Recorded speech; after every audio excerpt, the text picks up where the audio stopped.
Welcome. Study करेंगे electric potential के topic को, क्या है, क्यों ज़रूरी है और यूज़ कहाँ पर हो रहा है। तो सबसे पहले यहीं से स्टार्ट कर लेते हैं कि हमें क्यों इसको स्टडी करना चाहिए, हमें क्यों पता होना चाहिए इन चीज़ों के बारे में। तो मैं आपको यहाँ पर एक चैलेंज देती हूँ कि बैटरी है मेरे पास 1.5 वोल्ट की, दोनों 1.5 वोल्ट की हैं। दोनों की मदद से आप एक गाड़ी को या बस को चला के दिखा दें, या हमारे घरों में यूपीएस मौजूद हैं, आप उनके साथ इन बैटरीज को कनेक्ट करें ताकि वो एक वर्किंग कंडीशन में आ सकें। तो आप देखते साथ ही हंसेंगे कि ये कैसी बात है, पॉसिबल ही नहीं है कि आप इन छोटी सी बैटरीज के साथ उन चीज़ों को रन कर सको। तो आपके माइंड में ये बात आनी चाहिए कि अच्छा ठीक है, हमें फिजिकली तो देख के पता चल गया खुद ही से कि ऐसा पॉसिबल नहीं है, बट इसकी एक्चुअल क्या टर्म्स एंड कंडीशंस हैं जिसकी बेस पर हम इसको साइंटिफिकली बता सकें, या अगर हमें कोई कंपोनेंट खुद से बनाना है तो हम बता सकें कि हमें इतने वोल्ट की बैटरी चाहिए, हाँ उसके अंदर इतना चार्ज फ्लो कर सके। तो इन तमाम टर्म्स के लिए हमें कुछ चीज़ों का पता होना चाहिए और उसमें मेन चीज़ है इलेक्ट्रिक पोटेंशियल। इस टॉपिक को आज हम स्टडी करेंगे। सिंपल एग्जाम्पल से स्टार्ट करते हैं।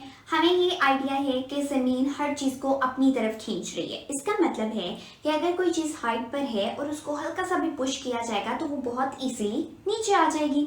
लेकिन वही चीज़ अगर आपने नीचे से ऊपर की तरफ लेके जानी हो तो आपको वर्क करना पड़ेगा। और वो क्यों करना पड़ेगा? क्योंकि ज़मीन तो हर चीज़ को अपनी तरफ खींच रही है, लेकिन आप उसके अगेंस्ट जा रहे हो। आप उसको कह रहे नहीं, मुझे तो इसको ऊपर लेके जाना है, तो मैं आपकी विल के अगेंस्ट जाऊंगा, तो आपको खुद से मेहनत करनी पड़ेगी, राइट। इसी तरह से जब आप चार्जेस की बात करते हो तो चार्जेस में भी एक है पॉजिटिव चार्ज, एक है नेगेटिव चार्ज। पॉजिटिव को हमेशा हम कहते हैं कि ये बहुत हाई फाई है, ये अपर लेवल पर है, और जो नेगेटिव है हम उसको लो लेवल पर लेते हैं। अब जब आप उसमें कोई चार्ज को इंट्रोड्यूस करवाओगे तो वो भी बहुत इजीली ऊपर के से नीचे की तरफ फ्लो करेगा। क्यों? क्योंकि वहां पर जो इलेक्ट्रिक फील्ड मौजूद है वो भी फ्रॉम टॉप टू बॉटम है या पॉजिटिव टू नेगेटिव है, तो वो इजीली उसके साथ मूव कर जाएगा। लेकिन अगर आप चाहते हो कि उस चार्ज को आप अगेंस्ट इलेक्ट्रिक फील्ड लेके जाओ, यानी कि आप लो लेवल से उठा के हाई लेवल पर लेके जाओ, तो वहां पर आपको कोई काम करना पड़ेगा, कोई वर्क डन करना पड़ेगा, ठीक है। तो क्या पता चल रहा है कि यहाँ पे कोई डिफरेंस क्रिएट हो रहा है और उस डिफरेंस की वजह से आपको चार्जेस को पुश करना पड़ेगा कि वो एक पॉइंट से दूसरे पॉइंट तक जा सकें। अब अक्सर बात हमारे माइंड में ये भी आ जाती है कि अच्छा, हम तो कहते हैं कि करंट हमेशा पॉजिटिव टू नेगेटिव फ्लो करता है, और अगर वो पॉजिटिव टू नेगेटिव है और इलेक्ट्रिक फील्ड भी जनरेट हो रही है तो हमें तो पुश की जरूरत ही नहीं पड़ेगी कभी जिंदगी में। हम क्यों चार्जेस को नेगेटिव से उठा के पॉजिटिव की तरफ लेके जा रहे हैं? तो उसका आंसर ये है कि ठीक है, हमें पता है कि पॉजिटिव टू नेगेटिव इजी है फ्लो, लेकिन उस फ्लो को करवाने के लिए सबसे पहले आपके पास इलेक्ट्रिक फील्ड होनी चाहिए, यानी कि पुश चाहिए। तो वो पुश अगर नहीं है, वो फील्ड, तो कोई पुश करने वाला नहीं है, वो आराम से बैठे रहेंगे चार्जेस ऐसे। लेकिन अगर उनको पुश करना है तो वो इलेक्ट्रिक फील्ड है जो उनको पुश करके फ्रॉम टॉप टू बॉटम लेके आ रही है, पहली चीज। दूसरी चीज, क्या वो टॉप से बॉटम की तरफ तो आ गए हैं, तो फिर तो हमारा सर्किट बंद हो जाए कि एक दफा फ्लो किया चार्जेस ने और सर्किट बंद। लेकिन हमें तो कंटिन्यूस फ्लो चाहिए, मतलब पॉजिटिव टू नेगेटिव वो एनर्जी कंज्यूम करके नीचे आके खड़े हो गए। अब उनको एनर्जी चाहिए कि वो वापस से टॉप पर जा सकें, तो इसीलिए हमें वो एनर्जी प्रोवाइड करना पड़ती है इन टर्म्स ऑफ बैटरी, मतलब बैटरी उसको पुश कर रही होती है। और वो पुश जो बैटरी का है वो डिपेंड करता है कि उन दोनों के दरमियान डिफरेंस कितना क्रिएट हुआ। तो अगर आप इन सारे पजल्स को जोड़ो तो क्या पता चल रहा है कि जो डिफरेंस क्रिएट हो रहा है उसके बेस पर इलेक्ट्रिक फील्ड मौजूद है। वो इलेक्ट्रिक फील्ड हेल्प आउट कर रही है चार्जेस के फ्लो में, और उसके अगेंस्ट आप जब भी जाओगे तो आपको काम करना पड़ेगा, वर्क डन करना पड़ेगा, और वो work done as a energy उस चार्ज में स्टोर हो जाएगा। ऐसा नहीं कि वो जाया जाएगा, तो उसी को वो वापस से कंज्यूम करके नीचे आ जाएगा। बिल्कुल उसी तरह जैसे आप जब सीढ़ियां चढ़ के ऊपर जाते हो, बहुत थक जाते हो, या पहाड़ियां चढ़ रहे होते हो तो बहुत थकते हैं हम, क्योंकि हम काम कर रहे होते हैं, वर्क डन कर रहे होते हैं। लेकिन वो वर्क डन आपकी बॉडी में ऐसा एनर्जी स्टोर हो रहा होता है और वही एनर्जी कंज्यूम होती है जब आप ऊपर से नीचे की तरफ आते हो। सेम चार्जेस में भी ऐसा ही है कि वो पहले तो ऊपर से नीचे आ गए, एनर्जी उन्होंने सारी वेस्ट कर दी, अब उनको पुश चाहिए कि वो वापस से ऊपर जाएं और फिर जो उनमें एनर्जी स्टोर होगी उसको कंज्यूम करके वापस आए। तो ये पूरा फ्लो बनाए रखने के लिए हमें इस टॉपिक को पढ़ना बहुत ज़रूरी है। अब हमें थोड़ी बहुत बेसिक का तो आइडिया हो गया, अब हम इसको मैथमेटिकल फॉर्म में डिराइव करेंगे कि कौन सा ऐसा फॉर्मूला है, कौन सी ऐसी चीज़ है कि हमें पता हो और हम डायरेक्ट कैलकुलेट करें कि अच्छा इतनी हमें पोटेंशियल एनर्जी चाहिए या इलेक्ट्रिक पोटेंशियल इतना होगा तो चार्जेस फ्लो कर सकेंगे। तो ये सारी चीज़ें हम डिस्कस करते हैं वाया फॉर्मूला। दो प्लेट्स मौजूद हैं हमारे पास जो हम स्टार्टिंग से डिस्कस करते आ रहे हैं, पॉजिटिव नेगेटिव, ठीक है। Positive to negative electric field generate हो रही है और हमें आइडिया तो है कि ये पॉजिटिव बहुत हाई लेवल पर है और नेगेटिव लो लेवल पर है। इट मीन्स इनके दरमियान एक डिफरेंस मौजूद है और जो चार्जेस ऊपर से नीचे की तरफ फ्लो करेंगे उसके लिए हमें कोई एक्स्ट्रा वर्क डन नहीं करना पड़ेगा, लेकिन वो चार्जेस जिसको हम अगेंस्ट इलेक्ट्रिक फील्ड लेके जाना चाहते हैं उसके लिए हमें खुद से वर्क डन करना पड़ेगा। जो एज अ एनर्जी स्टोर हो जाएगा उस बॉडी में उसको हम नाम देते हैं पोटेंशियल एनर्जी का। सो पोटेंशियल एनर्जी क्या है? बेसिकली वो वर्क डन है जो चार्ज पर किया गया उसको against the electric field move करवाने के लिए। पोटेंशियल एनर्जी को U से रिप्रेजेंट किया जाता है और चूंकि हम दो पॉइंट्स के दरमियान अब बात कर रहे हैं, लेट्स से हम इसको B पॉइंट कह देते हैं, इसको A पॉइंट, तो हमारे पास जो ये वर्क डन हुआ है वो बेसिकली किस वजह से है? दो पॉइंट्स के एग्जिस्ट करने की वजह से जो कि डिफरेंट चार्जेस को लिए बैठे थे और डिफरेंट उनका वोल्टेज था, उनके अंदर कैपेसिटी थी। तो यहाँ पर क्या हुआ? वर्क डन जो है वो हमारे पास आ गया दोनों पॉइंट की डिफरेंस की वजह से, वो एनर्जी इसके अंदर स्टोर हो गई। और इसको पोटेंशियल एनर्जी का नाम क्यों दिया? क्योंकि हमें आइडिया है कि जो चीज़ ग्राउंड पर है, जो चीज़ लो लेवल पर है, वहाँ पर उसकी काइनेटिक एनर्जी ज़्यादा है। जैसे जैसे हम उस चीज़ को ऊपर लेके जाते हैं, उठाना शुरू करते हैं ज़मीन से, तो वहाँ पर काइनेटिक एनर्जी कन्वर्ट हो जाती है पोटेंशियल एनर्जी में। तो यहाँ पर भी हम चार्ज की बात करें जिसको नेगेटिव से पॉजिटिव की तरफ लेके जाया जा रहा है, तो उसकी काइनेटिक एनर्जी कम होती जाएगी और ग्रेजुअली पोटेंशियल एनर्जी इंक्रीज होती जाएगी। इसी वजह से यहाँ पर जो एनर्जी के डिफरेंस है उसको भी पोटेंशियल एनर्जी का नाम दिया गया। अब यहाँ पर हमें पता चल गया कि ये वर्क डन है। तो अगर आपको ये पता लगाना हो कि इन दोनों पॉइंट के दरमियान डिफरेंस कितना है तो किस बेस पर लगा सकते हो? आप बार बार कह रहे हो कि आपने वर्क डन किया है एक चार्ज को मूव करवाने के लिए, तो अगर आपको पता हो कि आपने कितना वर्क डन किया है और चार्ज क्या था, तो आप क्या कैलकुलेट कर सकते हो? दोनों पॉइंट्स के दरमियान का डिफरेंस। बिल्कुल उसी तरह से जैसे आप स्टेयर्स के नीचे खड़े हो और एक बंदा ऊपर खड़ा है, अब आपने दोनों का डिफरेंस देखना है कि कितना डिफरेंस है और आपको कितनी फोर्स लगानी पड़ेगी।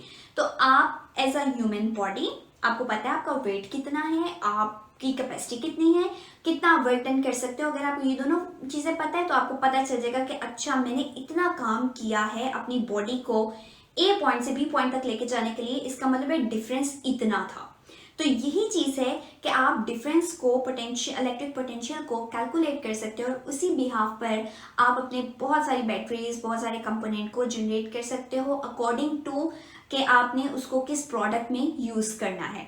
तो आपको इस तरह से पोटेंशियल का पता चलता है, इलेक्ट्रिक पोटेंशियल का, कि कितना पोटेंशियल मौजूद है। वो यहाँ पर आ गया हमारे पास V के बराबर, हम उसको V से रिप्रेजेंट करते हैं। तो चूंकि ये भी दो पॉइंट्स के दरमियान है तो यहाँ पर VP माइनस VA हमने मेंशन कर दिया। अब W की जगह आप इसको एक्सप्लेन कर सकते हो पोटेंशियल एनर्जी की फॉर्म में भी, तो हमारे पास सेम फैक्टर रहेंगे, सेम चीज़ें रहेंगी, बट हमने W की जगह इस टाइम इंट्रोड्यूस करवा दिया है एनर्जी को, पोटेंशियल एनर्जी को। अगर यहाँ पर हम बात करें यूनिट्स की, तो यहाँ पर इलेक्ट्रिक पोटेंशियल का यूनिट क्या होगा? चूंकि ये बराबर है एनर्जी के, जो कि रिप्रेजेंट की जाती है जूल में, और वो एनर्जी लग रही है किसी चार्ज, कूलम चार्ज पर। तो जूल पर coulomb will be equal two volt, यानी कि अगर आपके पास 1 कूलम चार्ज है और आप उसके ऊपर 1 जूल एनर्जी लगा के उसको उठा के लेके जा रहे हो, तो इसका मतलब है 2 पॉइंट्स के दरमियान जो डिफरेंस है, जो इलेक्ट्रिक पोटेंशियल है, वो 1 वोल्ट का है। यहाँ पर एक बहुत मेन चीज आती है कि ये सब चीजें आपकी होनी चाहिए अंडर द इक्विलिब्रियम कंडीशन। अगर इक्विलिब्रियम कंडीशन नहीं होगी, यानी कि आप इस चार्ज को जब उठा के लेके जा रहे हो, बड़ा सडन चेंज आया, उस सडन चेंज की वजह से इलेक्ट्रिक फील्ड हो जाएगी डिस्टर्ब। इलेक्ट्रिक फील्ड डिस्टर्ब होने का मतलब है कि वहां पे चार्जेस को पुश नहीं किया जाएगा प्रॉपर्ली और फ्लो आपका डिस्टर्ब हो जाएगा। तो बहुत इंपॉर्टेंट है कि आपकी वो जो चार्जेस का फ्लो है, चार्जेस की मूवमेंट है, वो बहुत इक्विलिब्रियम पॉइंट पर होनी चाहिए। इसको हम अगर किसी एग्जाम्पल से देखना चाहें कि क्या बात आती है इक्विलिब्रियम की, आपके पास जो तूफान है, थंडरस्टॉर्म है, वो बेस्ट एग्जाम्पल है। चार्जेस जो हैं वो क्लाउड में क्रिएट हो जाते हैं डिफरेंट तरह की कोलिजन्स की वजह से, एयर पार्टिकल्स और आइस क्रिस्टल्स, हर चीज़ की कोलिजन की वजह से चार्ज जनरेट हो गया। अब पॉजिटिव चार्ज जो है वो हाई लेवल पर होना चाहिए, इसलिए क्लाउड की अपर सरफेस पे पॉजिटिव चार्ज हो जाता है और उसके अगेंस्ट नेगेटिव चार्ज मौजूद है। अब क्या हुआ कि ये तो एक सिलसिला चल ही रहा था, लेकिन वो क्लाउड एक हाइट पर है और ग्राउंड जो है वो फिर अपना रोल प्ले करती है कि उस पर इफेक्ट आना शुरू हो जाता है चार्जेस का। नेगेटिव चार्ज क्या करते हैं, पॉजिटिव को अट्रैक्ट कर रहे होते हैं, तो ग्राउंड पे पॉजिटिव हो गया, अपर लेवल पर नेगेटिव। यहां पर क्या हुआ कि फील्ड जनरेट हो जाएगी। अब वो फील्ड इतनी स्ट्रॉन्ग हो जाए कि आपके एयर पार्टिकल्स को भी चार्ज कर दे, तो वहां पर जब चार्जिंग हो जाती है तो एक लाइट प्रोड्यूस होती है। एयर पार्टिकल्स, जो एयर के मॉलिक्यूल्स हैं, वो आयोनाइज हो जाते हैं और जब वो लाइट को प्रोड्यूस करते हैं तो वो डिस्टर्बेंस क्रिएट कर देते हैं इलेक्ट्रिक फील्ड में, जिसकी वजह से ये सारा जो निज़ाम होता है, ये सारा थंडरस्टॉर्म थोड़ा स्टेबलाइज हो जाता है। अगर ये ना हो, इलेक्ट्रिक फील्ड बहुत तेजी से जनरेट हो रही है, चार्जेस पुश हो रहे हैं, तो ह्यूमन सर्वाइवल जो है या किसी भी स्पीशी का सर्वाइवल मुश्किल हो जाएगा, हम रोस्ट हो जाएंगे यहाँ पर। तो वो जो चार्जिंग हो जाती है या लाइट का जो फिनोमेना प्रोड्यूस हो जाता है, उसकी वजह से डिस्टर्बेंस बेसिकली क्रिएट होती है इलेक्ट्रिक फील्ड में। यहाँ पर भी अगर हमारे चार्जेस इक्विलिब्रियम कंडीशन में नहीं है, डिस्टर्बेंस क्रिएट होगी, चार्जेस का फ्लो रुक जाएगा, जो कि हमें नहीं चाहिए, क्योंकि हमारे अप्लायंसेस जो हैं, हमें फ्रिज काम करती हुई चाहिए कंटिन्यूसली, हमें गाड़ी को चलाना है कंटिन्यूसली, तो ब्रेकेज नहीं होना चाहिए। तो इस वजह से इक्विलिब्रियम कंडीशन में जब आप चार्जेस को फ्लो करवाते हो एक पॉइंट से दूसरे पॉइंट तक, तो वो जो डिफरेंस है वो हमारा इलेक्ट्रिक पोटेंशियल बेसिकली होता है और वो आप इजीली कैलकुलेट कर सकते हो अगर आपको ये पता है चार्ज कितना है और वर्क डन कितना किया गया। सो इस बिहाफ पर आपके बहुत सारे एमसीक्यूज कवर होते हैं, शॉर्ट क्वेश्चन कवर होते हैं, तो इस टॉपिक को आपने ध्यान से स्टडी करना है। अभी तो हमने ये सब कुछ डिस्कस किया कि सिर्फ इलेक्ट्रिक पोटेंशियल क्या है और चार्जेस को कितना पुश करने की ज़रूरत होती है अगर हमें हर चीज़ का आइडिया हो कि कितने डिफरेंस पर उसको लेके जाना है। लेकिन अभी हमने ये भी बात की कि वहाँ पर चार्जेस के ये डिफरेंस की वजह से एक बहुत स्ट्रॉन्ग इलेक्ट्रिक फील्ड भी जनरेट होती है। तो अगर आपने ये पता लगाना हो कि कितनी इलेक्ट्रिक फील्ड जनरेट हो रही है इन टर्म्स ऑफ के पोटेंशियल डिफरेंस जितना क्रिएट हुआ है, तो वो कैसे आप कंसीडर कर सकते हो या वो आप कैसे कैलकुलेट कर सकते हो। अगेन उसी तरह से डिस्कस करेंगे कि हमारे पास 2 प्लेट्स मौजूद हैं, एक पॉजिटिव चार्ज की और एक नेगेटिव चार्ज की। देन इलेक्ट्रिक फील्ड हमारे पास मौजूद है, चार्ज जो ऑलरेडी हमारे पास मौजूद था, अगर तो वो इजीली डाउनवर्ड मूव कर रहा है तो वेल एंड गुड, लेकिन हमें तो उसको ऑपोजिट लेके जाना है, तो क्या होगा, हम इसके ऊपर एक फोर्स लगा रहे हैं। वो फोर्स क्या होती है, वो फोर्स डिपेंडेंट है बेसिकली कि कितना चार्ज है और इलेक्ट्रिक फील्ड कितनी है इस टाइम पर इस पूरे सिस्टम के अंदर। लेकिन चूंकि हम इसको इलेक्ट्रिक फील्ड के अगेंस्ट फोर्स को लगा रहे हैं, तो हमारे पास क्या होगा कि नेगेटिव साइन आ जाएगा, जो कि ये शो कर रहा है कि आप जो फोर्स लगा रहे हो वो ऑपोजिट है टू द इलेक्ट्रिक फील्ड। हम यही बात कर रहे हैं कि हम चार्जेस को नीचे से ऊपर की तरफ उठा के लेके जा रहे हैं। यहाँ तक तो हमें आइडिया हो गया। अब अभी हमने बताया कि दो पॉइंट है, दोनों के दरमियान डिफरेंस है, पोटेंशियल डिफरेंस है, जिसको कैलकुलेट किया कि ये जो डिफरेंस है वो डिपेंड करता है वर्क डन जो उस चार्ज के ऊपर किया गया है। यहां तक हमें क्लियर हो गया। अब वर्क डन बेसिकली क्या होता है कि कितनी फोर्स लगाई गई है और उस फोर्स को लगाने पे बॉडी ने कितना डिस्प्लेसमेंट कवर किया, ऐसा ही है। तो हमारे पास यहाँ पर वही हमारे जो पुराने फॉर्मूलाज हैं वो काम आएंगे। यहाँ पर अभी हमने बताया कि जो फोर्स की बात कर रहे हैं, चूंकि हमारे पास चार्ज मौजूद है और वो चार्ज एक उसको उठाया जा रहा है अगेंस्ट द इलेक्ट्रिक फील्ड, तो क्या होगा कि हम फोर्स की जगह यहाँ पर लिख सकते हैं minus Q naught E, D is the displacement as it is आ जाएगा, और क्यू नॉट एक हमारे पास ऑलरेडी मौजूद है।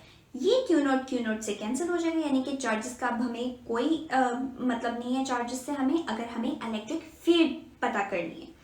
और हम इस स्टेटमेंट को या इस फॉर्मूले को थोड़ा सा रीअरेंज कर लेते हैं, तो क्या पता चला कि आपकी जो यहाँ पर ई है यानी कि इलेक्ट्रिक फील्ड है, इलेक्ट्रिक इंटेंसिटी जो जनरेट हो रही है वो किस पे डिपेंडेंट है कि उन दोनों प्लेट्स के दरमियान डिफरेंस कितना है, सॉरी डिस्टेंस कितना है, और उनके ऊपर चार्जेस कितना मौजूद है, यानी कि उनके अंदर डिफरेंस कितना ज़्यादा है, पोटेंशियल डिफरेंस कितना ज़्यादा है। अगर हम इसके यूनिट्स को भी देखना चाहें तो बिल्कुल कैलकुलेट कर सकते हैं। तो तमाम चीज़ों को बैकवर्ड लेके जाना शुरू करते हैं। हमने कहा कि इलेक्ट्रिक फील्ड के लिए हमें पता लगाना है कि क्या यूनिट हो सकते हैं। तो जब हमें यूनिट बताने हो तब हमारे लिए नेगेटिव पॉजिटिव साइन कुछ नहीं होता, हमने डायरेक्शन को नहीं कंसीडर करना होता यूनिट्स के लिए, किसको तो एक स्केलर है। यहाँ पर क्या होगा कि हमारे पास जो पहले हमने कैलकुलेट किया कि वोल्टेजेस का क्या क्या फॉर्मूला है, क्या उसकी बेस पर आपका क्या यूनिट निकल रहा है, तो हमारे पास इसका यूनिट था जूल पर कूलम ओवर जो हमारे पास डिस्प्लेसमेंट है, दोनों बॉडीज के दरमियान जो डिस्टेंस है उसको हम मीटर में कंसीडर करते हैं। अब जूल क्या है, बेसिकली वर्क डन है, और वर्क डन किसके बराबर है, यहाँ पर हमने बताया फोर्स इनटू डिस्प्लेसमेंट के बराबर है। तो फोर्स का अगर हम फॉर्मूला लगाएं तो वो क्या होता है, न्यूटन इनटू मीटर्स, ये आ गया, और कूलम ऑलरेडी हमारा नीचे की तरफ आ जाएगा डिनोमिनेटर में, और यहाँ पर मीटर भी मौजूद है, तो मीटर से कैंसिल हो जाएगा। यहाँ पर आपकी जो यूनिट्स आए हैं वो क्या हो गए, न्यूटन पर कूलम। तो आपके पास दूसरा यूनिट भी बन सकता है डायरेक्टली, जो आप बताओगे कि वोल्ट पर मीटर, और अदरवाइज न्यूटन पर कूलम, ये दोनों आप यूज कर सकते हो इलेक्ट्रिक फील्ड को बताने के लिए। तो हमारे पास जो ओवरऑल ये पूरा कॉन्सेप्ट है वो सारा का सारा बहुत इंपॉर्टेंट है हर तरह के एमसीक्यूज के लिए और हर तरह के शॉर्ट क्वेश्चन आंसर के लिए।